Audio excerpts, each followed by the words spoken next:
ನಿನಗಾಗಿ ಭಾಗ 92. ಅಷ್ಟರಲ್ಲಿ ವಿಕ್ರಮ್ ಆಫೀಸ್ಗೆ ಹೋಗಿರುತ್ತಾನೆ. ಅವರ ಅಜ್ಜಿಯ ಫೋನ್ ಬಂದಿದ್ದರಿಂದ ಫೋನ್ ಪಿಕ್ ಮಾಡುತ್ತಾನೆ. ನೀನು ಬೇಗ ಮನೆಗೆ ಬಾ. ಪ್ರತಿದಿನ ನಮಗೆ ಆಗುತ್ತಿಲ್ಲ ಇಲ್ಲಿ ಇರಲು. ಇಂದು ಯಾವುದಾದರೂ ಒಂದು ನಿರ್ಧಾರ ಆಗಬೇಕು. ನಿನ್ನ ಅತ್ತೆ ಮತ್ತು ಅತ್ತೆಯ ಮಗಳಿರಬೇಕು, ಅಥವಾ ನಾನು ಮತ್ತು ನನ್ನ ಮುದ್ದಿನ ಮೊಮ್ಮಗಳಿರಬೇಕು ಅಂತ ರೂಮಿಗೆ ಹೋಗಿ ಅಜ್ಜಿ ಕೋಪದಿಂದ ಮಾತನಾಡುತ್ತಾರೆ. ವಿಕ್ರಮ್ಗೆ ಫೋನ್ ಮಾಡಿ, ಇದಕ್ಕೆಲ್ಲ ಇವನೇ ಕಾರಣ. ಯಾರೋ ಬಂದು ನಾನು ನಿನ್ನ ಮಗುವಿನ ತಾಯಿ ಆಗುತ್ತಿದ್ದೇನೆ ಅಂದರೆ ಅವನು ಅದನ್ನು ನಿರಾಕರಿಸದೆ ಏನೂ ಹೇಳದೆ ಸುಮ್ಮನೆ ಇದ್ದಾನೆ. ಅಂದ ಮೇಲೆ ಇವನದೇ ತಪ್ಪು ಅಲ್ಲವೇ ಅಂತ ತುಂಬ ಕೋಪಗೊಳ್ಳುತ್ತಿದ್ದಾರೆ.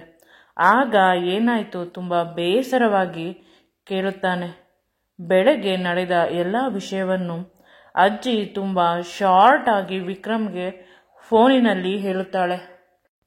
ಅಜ್ಜಿ, ನಾನು ಸುಮ್ಮನೆ ಇದ್ದೇನೆ ಅಂದರೆ ಏನೋ ಒಂದು ಪ್ಲಾನ್ ಮಾಡಿರುತ್ತೇನೆ ಅಂತ ಅಲ್ಲವೇ? ನಿನಗೆ ನನ್ನ ಬಗ್ಗೆ ತಿಳಿದಿಲ್ಲವೇ? ದಮಯಂತಿ ನನ್ನ ಪ್ರಾಣ, ನನ್ನ ಉಸಿರು. ಇರುವವರೆಗೂ ಅವಳು ನನ್ನ ಜೊತೆ ಇರಲೇಬೇಕು. ಅವಳಿಲ್ಲದೆ ಒಂದು ಕ್ಷಣ ಕೂಡ ನನ್ನ ಕೈಯಲ್ಲಿ ಇರಲು ಸಾಧ್ಯವಿಲ್ಲ. ಎಲ್ಲರೂ ಬಂದು ಹೋಗುತ್ತಾರೆ ಅಷ್ಟೇ. ದಮಯಂತಿ ಪಾಪ, ಮದುವೆಗಿಂತ ಮುಂಚೆ ಅವರೆಲ್ಲ ತುಂಬ ಕಷ್ಟ ಕೊಟ್ಟಿದ್ದಾರೆ. ಈಗಲೂ ಕೂಡ ಅವಳನ್ನು ಎದುರಿಸಿ ಬೆದರಿಸಿ ಮನೆಯಿಂದ ಹೊರಗಡೆ ಹಾಕಬಹುದು. ನಂತರ ನನ್ನ ಹೆಂಡತಿಯ ಸ್ಥಾನದಲ್ಲಿ ಅವಳು ಕುಳಿತುಕೊಳ್ಳಬಹುದು ಅಂತ ಆಸೆ ಇಟ್ಟುಕೊಂಡಿದ್ದಾಳೆ. ಅದು ಸಾಧ್ಯವಿಲ್ಲ ಅಂತ ನಿನಗೂ ಗೊತ್ತು, ನನಗೂ ಗೊತ್ತು. ಮತ್ತೆ ಯಾಕೆ ಇಷ್ಟೊಂದು ಕೋಪ ಮಾಡಿಕೊಳ್ಳುತ್ತಿದ್ದೀಯಾ? ಇಂದು ಮತ್ತು ನಾಳೆ 2 ದಿನ ಸುಮ್ಮನೆ ಇರು. ನಿನ್ನ ಕಣ್ಣ ಎದುರಿಗೆ ಒಂದು ದೊಡ್ಡ ಸತ್ಯ ಬರುತ್ತದೆ. ಆಗ ನೀನೇ ನಿರ್ಧಾರ ಮಾಡುವೆ ಅಂತ ಹೇಳಿದ. ಇಲ್ಲಿ ಯಾವುದೇ ತಪ್ಪು ಆಗುವುದಿಲ್ಲ. ತಪ್ಪು ಮಾಡಿರುವವರಿಗೂ ಶಿಕ್ಷೆ ಕೊಡಿಸುತ್ತೇನೆ. ನೀನು ಆರಾಮವಾಗಿರು ಅಂತ ಅವರು ಹೇಳುತ್ತಾನೆ. ಆಗ ಅವರ ಅಜ್ಜಿಗೆ ಸ್ವಲ್ಪ ಸಮಾಧಾನವಾಗುತ್ತದೆ. ಅವಳು ಮರೆತೇ ಬಿಟ್ಟಿದ್ದಳು. ವಿಕ್ರಮ್ ಏನಾದರೂ ಮಾಡುತ್ತಾನೆ. ನನಗೆ ಇಷ್ಟು ಕೋಪ ಬರುತ್ತಿದೆ, ರಕ್ತ ಕುದಿಯುತ್ತಿದೆ ಅಂದರೆ ಅವನ ಪ್ರೀತಿಯ ಹೆಂಡತಿಯ ಜಾಗದಲ್ಲಿ ಇನ್ಯಾರೋ ಬಂದು ಕುಳಿತುಕೊಳ್ಳಲು ಪ್ರಯತ್ನಿಸಿದರೆ ಇವನಿಗೆ ಕೋಪ ಬರದೆ ಸುಮ್ಮನಿರುತ್ತದೆಯೇ? ಅನಾವಶ್ಯಕವಾಗಿ ನಾನು ಯೋಚಿಸುವುದು ಬೇಡ ಅಂತ ಅಜ್ಜಿ ಕೂಡ ಫ್ರೆಶ್ ಆಗಿ ದೇವರ ಪೂಜೆಯನ್ನು ಮಾಡುತ್ತಿರುತ್ತಾರೆ. ಇಂದು ಸ್ಪೆಷಲ್ ಆಗಿ ದಮಯಂತಿ ಮತ್ತು ಅವಳ ಹೊಟ್ಟೆಯಲ್ಲಿರುವ ಮಗು ಆರಾಮವಾಗಿ ಇರಲಿ, ಅವಳಿಗೆ ಯಾವುದೇ ತೊಂದರೆ ಆಗಬಾರದು. ಅದರ ಜೊತೆಗೆ ವಿಕ್ರಮ್ ಮತ್ತು ಅವಳ ಸಂಬಂಧ ಯಾವುದೇ ಕಾರಣಕ್ಕೂ ಮುರಿಯಬಾರದು. ಅವರಿಬ್ಬರು ಶಾಶ್ವತವಾಗಿ ಒಬ್ಬರ ಜೊತೆ ಇನ್ನೊಬ್ಬರು ಪ್ರೀತಿಯಿಂದ ಇರಬೇಕು. ಅವರ ಪ್ರೀತಿ ಅನುರಾಗ ಅವರಿಬ್ಬರ ಬದುಕಿನಲ್ಲಿ ಕೂಡ ಕಾಣಿಸಬೇಕು ಅನ್ನುವುದು ಅಜ್ಜಿಯ ಆಶಯ. ಅಜ್ಜಿ, ದಮಯಂತಿ, ಶಾಂತಿ ದೇವಸ್ಥಾನದಲ್ಲಿ ಭಜನೆ ನಡೆಯುತ್ತಿರುತ್ತದೆ. ಸ್ವಲ್ಪ ಶಾಂತಿ ಸಿಗುತ್ತದೆ. ಶಾಂತಿ ಮತ್ತು ಅಜ್ಜಿ ಅಂದುಕೊಳ್ಳುತ್ತಿದ್ದಾರೆ, ಇವಳು ಪ್ರೆಗ್ನೆಂಟ್ ಆಗಿದ್ದಾಳೆ, ಅದಕ್ಕೆ ಮಗು ಇದನ್ನೆಲ್ಲ ಕೇಳಲಿ ಅಂತ ಇವನು ಕರೆದುಕೊಂಡು ಹೋಗಲು ಹೇಳಿದ್ದಾನೆ ಅಂತ. ದಮಯಂತಿಗೂ ಕೂಡ ತಾನು ಪ್ರೆಗ್ನೆಂಟ್ ಅಲ್ಲ ಅನ್ನುವ ವಿಷಯ ತಿಳಿದಿಲ್ಲ. ಅಲ್ಲಿ ತುಂಬ ಸಮಯ ಇದ್ದಳು. ಅದೇ ದೇವಸ್ಥಾನದಲ್ಲಿ ದಮಯಂತಿಗೆ ವಿಕ್ಕಿ ಕಾಣಿಸಿದ. ಅಜ್ಜಿ ಮತ್ತು ಶಾಂತಿ ದೇವಸ್ಥಾನದ ಮುಂದೆ ಭಾಗದಲ್ಲಿ ನಡೆಯುತ್ತಿರಬೇಕಾದಾಗ ದಮಯಂತಿ ಸ್ವಲ್ಪ ಹಿಂದೆ ಹಿಂದೆ ನಡೆದುಕೊಂಡು ಬರುತ್ತಿದ್ದಳು. ಏಕೆಂದರೆ ವಿಕ್ಕಿ ಕೂಡ ಅವಳ ಹಿಂದೆ ಸುತ್ತುತ್ತಿದ್ದ. ಕಾರಣ ಏಕೆ?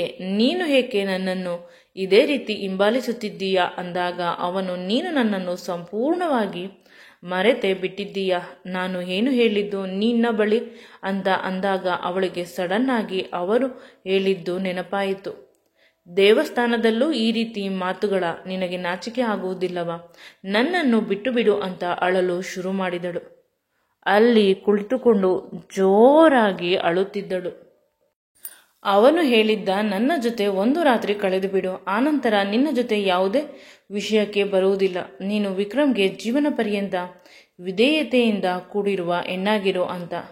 ಎಷ್ಟು ನಾಚಿಕೆ ಬಿಟ್ಟು ಕೇಳುತ್ತಾನೆ ಅವನು ಅಂತ ಇವಳಿಗೆ ದುಃಖವಾಗುತ್ತಿತ್ತು. ಆದರೂ ಕೂಡ ತಾನು ಹಿಂದೆ ಮಾಡಿದ ತಪ್ಪುಗಳ ಶಿಕ್ಷೆಯ ಫಲವಾಗಿ ಇಂದು ಅನುಭವಿಸುತ್ತಿದ್ದೇನೆ. ನಂತರ ಯಾರೋ ಬಂದು ಅವಳ ತಲೆಯನ್ನು ಮುಟ್ಟಿದಂತೆ ಆಗಿ ಅವಳು ಬೆಚ್ಚಿದಳು. ನೋಡಿದರೆ ಶಾಂತಿ ಹಿಂದೆ ಅಜ್ಜಿ ನಡೆದುಕೊಂಡು ಬಂದಳು. ಏಕೆ ದಮಯಂತಿ ಕುಳಿತುಕೊಂಡು ಬಿಟ್ಟಳು, ಏನಾಯ್ತು ಅಂತ ಕೇಳಿದಾಗ ನನಗೆ ಸುಸ್ತಾಗುತ್ತಿದೆ, ನನ್ನ ಕೈಯಲ್ಲಿ ನಡೆಯಲು ಸಾಧ್ಯವಿಲ್ಲ ಅಂತ ಹೇಳಿದಳು. ಆಗ ಅವರಿಬ್ಬರು ಏನು ಮಾತನಾಡದೆ ನಿಧಾನವಾಗಿ ಅವಳನ್ನು ದೇವಸ್ಥಾನದಿಂದ ಕೆಳಗಿಳಿಸಿ ವಿಕ್ರಮ್ ಹೇಳಿದ್ದ ರೆಸಾರ್ಟ್ಗೆ ಹೋದರು. ದಾರಿ ಉದ್ದಕ್ಕೂ ಅಜ್ಜಿ ದಮಯಂತಿ ಹೊಟ್ಟೆಯನ್ನೇ ಮುಟ್ಟುಕೊಂಡಿದ್ದಳು. ಆದರೆ ಅವಳಿಗೆ ಯಾವುದೇ ರೀತಿಯ ಬದಲಾವಣೆಗಳು ಕಾಣಿಸುತ್ತಿಲ್ಲ. ನಂತರ ಅವಳ ನಾಡಿಯನ್ನು ಹಿಡಿದಳು. ಆಗಲೂ ಕೂಡ ಅವಳು ಪ್ರೆಗ್ನೆಂಟ್ ಅಂತ ತಿಳಿಯುತ್ತಿಲ್ಲ. ಅಜ್ಜಿ ರೆಸಾರ್ಟ್ಗೆ ಹೋಗದೆ ಇಬ್ಬರನ್ನು ಆಸ್ಪತ್ರೆಗೆ ಕರೆದುಕೊಂಡು ಹೋದಳು. ನಿನ್ನನ್ನು ಒಂದು ಬಾರಿ ಡಾಕ್ಟರ್ ಬಳಿ ಚೆಕಪ್ ಮಾಡಿಸಬೇಕು. ರೆಗ್ಯುಲರ್ ಚೆಕಪ್ಗೆ ನೀನು ಹೋಗುತ್ತಿಲ್ಲ. ಯಾವಾಗಲೂ ಒಂದು ಬಾರಿ ವಿಕ್ರಮ್ ಜೊತೆ ಪರೀಕ್ಷೆ ಮಾಡಿಸಿದೆ.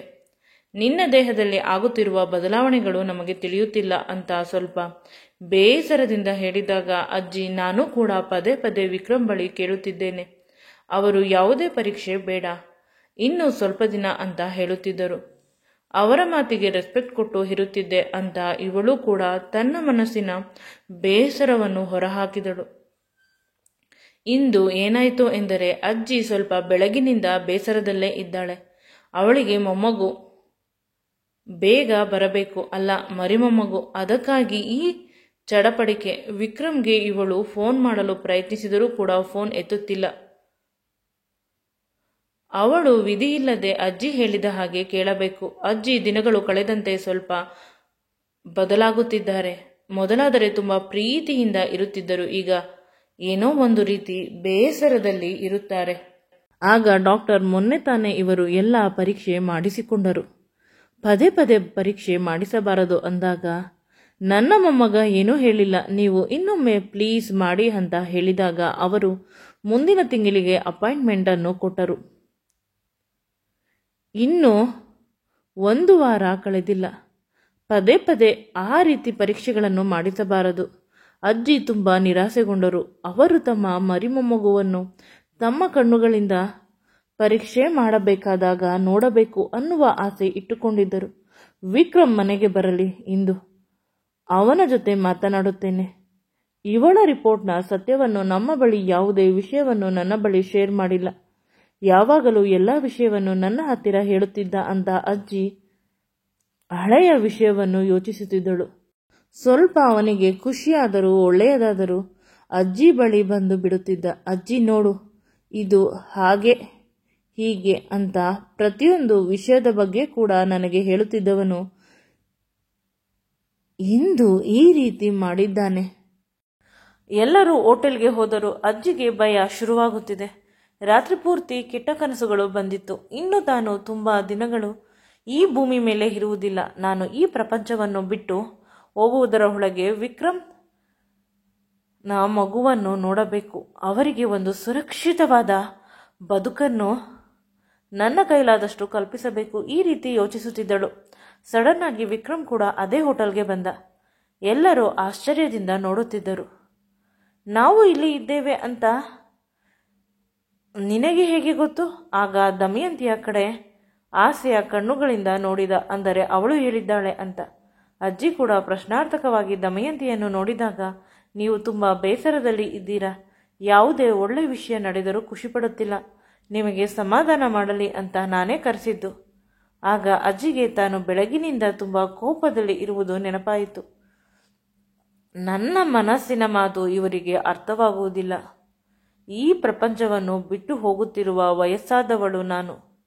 ಯೌವನ ತುಂಬಿರುವ ಇವರಿಗೆ ಹೇಗೆ ಗೊತ್ತಾಗುತ್ತದೆ? ಅವರೆಲ್ಲ ಇನ್ನೂ ಸೂಪ್ ಮಾತ್ರ ಕುಡಿಯುತ್ತಿದ್ದರು. ವಿಕ್ರಮ್ ಕೂಡ ಜಾಯ್ನ್ ಆಗಿದ್ದು ಎಲ್ಲರಿಗೂ ಖುಷಿಯಾಯಿತು. ಇಷ್ಟು ಸಮಯ ಅಜ್ಜಿ ದಮಯಂತಿಯ ಪಕ್ಕ ಕುಳಿತಿದ್ದವಳು ಎದ್ದು ಶಾಂತಿಯ ಬಳಿ ಹೋಗಿ ಕುಳಿತಳು. ಶಾಂತಿ ಹೇಳಿದಳು, ನಾವು ಬೇರೆ ಟೇಬಲ್ಗೆ ಹೋಗುತ್ತೇವೆ. ಆದರೆ ದಮಯಂತಿ ಅವರ ಕೈಯನ್ನು ಹಿಡಿದುಕೊಂಡು ಜೋರಾಗಿ ಹೇಳಿದಳು, ನೀವು ಇಲ್ಲೇ ಕುಳಿತುಕೊಳ್ಳಿ, ನೀವು ಇದ್ದರೆ ನಮಗೆ ಯಾವುದೇ ಡಿಸ್ಟರ್ಬ್ ಆಗುವುದಿಲ್ಲ ಅಂತ ಹೇಳಿದಳು. ಅದು ಆಗಲ್ಲ ಮಗು ಅಂತ ಏನೋ ಹೇಳಲು ಪ್ರಯತ್ನಿಸಿದಾಗ, ಹಾಗೂ ಇಲ್ಲ ಹೀಗೂ ಇಲ್ಲ, ನಾವಿಬ್ಬರು ತುಂಬ ಸಲ ಇಬ್ಬರೇ ಕುಳಿತುಕೊಂಡು ಊಟ ಮಾಡಿದ್ದೇವೆ, ನಿಮ್ಮಿಬ್ಬರ ಜೊತೆ ಕುಳಿತುಕೊಂಡು ಊಟ ಮಾಡಿಲ್ಲ ಅಂತ ಅವಳು ಹೇಳಿದಳು. ಏನೇ ವಿಷಯ ಇದ್ದರೂ ಕೂಡ ಅಜ್ಜಿಗೆ ಸಮಾಧಾನ ಆಗುತ್ತಿಲ್ಲ. ಒಮ್ಮೊಮ್ಮೆ ಕಣ್ಣಿಗೆ ಕಾಣದ ವಿಷಯ ಆದರೂ ಕೂಡ ಅಜ್ಜಿಗೆ ದಮಯಂತಿ ಮತ್ತು ಅವಳ ಪ್ರೆಗ್ನೆನ್ಸಿ ಬಗ್ಗೆ ಅನುಮಾನ ಬರುತ್ತಿದೆ. ಆದರೆ ತನ್ನ ಅನುಮಾನವನ್ನು ಇಗ್ನೋರ್ ಮಾಡುತ್ತಿದ್ದಾರೆ. ಆದರೆ ಒಮ್ಮೊಮ್ಮೆ ಕಣ್ಣಿಗೆ ಕಾಣದ ವಿಷಯ ಮನಸ್ಸಿಗೆ ಕಾಣಿಸುತ್ತದೆ. ಯಾವತ್ತೂ ತನ್ನವರಿಗೆ ಸುಳ್ಳು ಹೇಳಬಾರದು ಅನ್ನುವುದು ಇದಕ್ಕೆ. ಎಲ್ಲರದು ಊಟವಾದ ನಂತರ ವಿಕ್ರಮ್ ಅವರನ್ನೆಲ್ಲ ಮನೆಗೆ ಬೇಡ ರೆಸಾರ್ಟ್ಗೆ ಕರೆದುಕೊಂಡು ಹೋಗಲು ನಿರ್ಧರಿಸಿದ. ಇಂದು ಒಂದು ದಿನವಾದರೂ ನನ್ನ ಜೊತೆ ಸುಖವಾಗಿ ಇರಲಿ, ಮನೆಯಲ್ಲಿ ಅವರುಗಳ ಜೊತೆ ಪ್ರತಿದಿನ ಏನಾದರೂ ಒಂದು ಸಮಸ್ಯೆ ಇರುತ್ತದೆ ಅಂತ ಹೇಳಿದಾಗ ಅಜ್ಜಿ ಮತ್ತು ಶಾಂತಿ ಒಪ್ಪಿದರು. ಶಾಂತಿಗೆ ಸಾಮಾನ್ಯವಾಗಿ ವಿಕ್ರಮ್ಗೆ ಎಲ್ಲಾದರೂ ಕರೆದುಕೊಂಡು ಬಂದರೆ ಮಾತ್ರ ರೆಸ್ಟ್ ಸಿಗೋದು, ಇಲ್ಲವಾದರೆ ಮನೆಯಲ್ಲಿ ಪ್ರತಿದಿನ ಪ್ರತಿಯೊಬ್ಬರು ಕೆಲಸ ಮಾಡಿಸುತ್ತಿರುತ್ತಾರೆ. ವಿಕ್ರಮ್ ಡ್ರೈವಿಂಗ್ ಸೀಟ್ನಲ್ಲಿ ಕುಳಿತ. ಅವನ ಪಕ್ಕ ಅಜ್ಜಿಯನ್ನು ಕೂರಿಸಿದಳು. ಹಿಂದೆ ಅವಳು ಮತ್ತು ಶಾಂತಿ ಇಬ್ಬರು ಕುಳಿತರು. ಅಜ್ಜಿ ಇಂದು ಏನು ಮಾತನಾಡಲಿಲ್ಲ, ತುಂಬ ಶಾಂತವಾಗಿ ಇದ್ದರು. ಮನಸ್ಸಿನಲ್ಲಿ ತುಂಬ ಕನ್ಫ್ಯೂಷನ್ಗಳನ್ನು ಇಟ್ಟುಕೊಂಡು ಕುಳಿತಿದ್ದರು. ವಿಕ್ರಮ್ ಏನು ತಮಾಷೆಗೆ ಮಾತನಾಡುತ್ತಿದ್ದರೂ ಕೂಡ ಇವರಿಬ್ಬರು ತುಂಬ ಸೀರಿಯಸ್ ಆಗಿದ್ದರು. ದಮಯಂತಿಗೆ ತನ್ನ ಪ್ರೆಗ್ನೆನ್ಸಿ ವಿಷಯ ಏನಾಯಿತು ಎಲ್ಲರ ಎದುರು ಕೇಳಲು ಇಷ್ಟವಿಲ್ಲ. ವಿಕ್ರಮ್ನನ್ನು ರೂಮಿಗೆ ಹೋದ ಮೇಲೆ ಕೇಳೋಣ ಅಂತ ಅಂದುಕೊಂಡಿದ್ದಾಳೆ. ಅಜ್ಜಿ ಮತ್ತು ಶಾಂತಿಗೆ ಮೊನ್ನೆ ತಾನೇ ಪರೀಕ್ಷೆ ಮಾಡಿಸಿದ್ದಾರೆ, ಇವನೇಕೆ ರಿಸಲ್ಟ್ ಹೇಳಿಲ್ಲ ಅಂತ ಬೇಸರ. ಏನಾದರೂ ಗೊಂದಲ ಇದೆ ಅಂತ ತುಂಬ ಬೇಸರದಲ್ಲಿ ಮೂವರು ಇದ್ದರು. ರೆಸಾರ್ಟ್ ಬಂದ ಕ್ಷಣ ವಿಕ್ರಮ್ ದಮಯಂತಿ ಒಂದು ರೂಮ್ಗೆ ಮತ್ತು ಅಜ್ಜಿ ಶಾಂತಿ ಒಂದು ರೂಮ್ಗೆ ಹೋದರು. ಅಜ್ಜಿಗೆ ಒಂದು ರೂಮು ಯಾವಾಗಲೂ ಇರುತ್ತದೆ, ವಯಸ್ಸಾದವರಿಗೆ ಇರುವಂತಹ ರೂಮು. ವಿಕ್ರಮ್ ದಮಯಂತಿಯನ್ನು ಗಟ್ಟಿಯಾಗಿ ತಬ್ಬಿಕೊಂಡು ಮುತ್ತನ್ನು ಕೊಡಲು ಆರಂಭಿಸಿದ. ಆದರೆ ಅವಳ ಕಡೆಯಿಂದ ಯಾವುದೇ ಪ್ರತಿಕ್ರಿಯೆ ಇರಲಿಲ್ಲ. ಅವಳು ಸ್ವಲ್ಪ ಹೊತ್ತು ಅವನಿಗೂ ಕೂಡ ಅದು ಅರ್ಥವಾಗಲಿಲ್ಲ. ನಂತರ ತನ್ನ ಅಪ್ಪುಗೆಯನ್ನು ಸಡಿಲಿಸಿ, ಏನಾಯಿತು ಮನೆಯಲ್ಲಿ ಆದ ಸಮಸ್ಯೆ ಬಗ್ಗೆ ಯೋಚಿಸಬೇಡ, ಇನ್ನೆರಡು ದಿನದಲ್ಲಿ ಎಲ್ಲ ಕ್ಲಿಯರ್ ಮಾಡುತ್ತೇನೆ. ನಿನ್ನ ಅಕ್ಕ ಅವಳ ಹಳೆಯ ಗಂಡನ ಮನೆಗೆ ಹೋಗುತ್ತಾಳೆ, ನನಗೂ ಆ ಮಗುವಿಗೂ ಸಂಬಂಧವಿಲ್ಲ ಅಂತ ಹೇಳುತ್ತಿರಬೇಕಾದಾಗ ದಮಯಂತಿ ಅವನ ಬಾಯಿ ಮೇಲೆ ತನ್ನ ಕೈಯನ್ನು ಇಡುತ್ತಾಳೆ.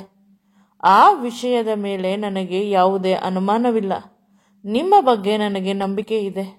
ನನ್ನ ಮೇಲೆ ನಿಮಗೆ ಇರುವ ಪ್ರೀತಿ ನಿಮ್ಮ ಕಣ್ಣಿನಲ್ಲಿ ತುಂಬ ಸ್ಪಷ್ಟವಾಗಿ ಕಾಣುತ್ತಿದೆ, ಅದಕ್ಕೆ ಯಾವುದೇ ರೀತಿಯ ಪ್ರಮಾಣ ಬೇಡ. ಮತ್ತೆ ಅವಳು ಅವನ ಕೈಯನ್ನು ಅವಳ ಹೊಟ್ಟೆಯ ಮೇಲೆ ಇಟ್ಟು, ನಮ್ಮ ಮಗುವಿನ ಬಗ್ಗೆ ನೀವು ಏನೂ ಹೇಳಲೇ ಇಲ್ಲ, ಅಷ್ಟೊಂದು ಪರೀಕ್ಷೆ ಮಾಡಿದರೂ ಮಗು ಹೇಗಿದೆ ಅಂತ ಡಾಕ್ಟರ್ ಕೇಳಿದರೆ ಎಲ್ಲ ಪರೀಕ್ಷೆಯನ್ನು ಮಾಡಿದ್ದೇನೆ, ಪದೇ ಪದೇ ಪರೀಕ್ಷೆ ಮಾಡುವುದಿಲ್ಲ.